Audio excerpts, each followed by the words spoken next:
یکی از آقایون خطاب اهل تهران برای من تعریف میکرد خودش. آقا ما یه چای ریزی داشتیم تو مجلسمون. ایشون صبحانه نمیخورد داخل مجلس.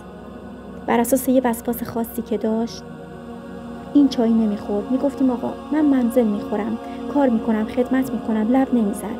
میدونستیم همه رو حساب اینه. یه روز گفت روزه تموم شده بود. گفت علوی من از مجلس داشتم میومدم، همین ظرفی که پای سماور میذارن، یه خورده آب هم تهش گاه جمع میشه، رد میشدم دیدم نون برداشته، داخل همین ظرف سماوری داره خورد میکنه. با یه ولعی اشک هم میریزه، اشکش هم پاک میکنه، اینا رو لقمه میگیره دهنش میذاره.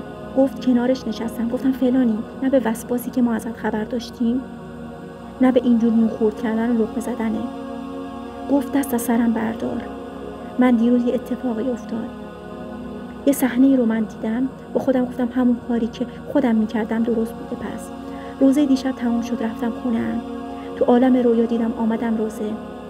این استکان‌ها رو که من میذارم این طرف، یه خانم این استکان‌ها رو ور میداره، میره دوباره میشوره، دوباره برمیگردونه. پرسیدم حاج خانم شما ندیدمتون، شما که هستید؟ فرمود من مادر حسینم، خودم یه دستی به این استکان‌های روزه حسینم میکشم. بیدار شدم، آشفته شدم، به هم ریختم. امروز صبح میگفتم بیبی غلط کردم، اشتباه کردم، من نمیفهمیدم. دست لطف شما این گونه در این مجلس محافل هاست.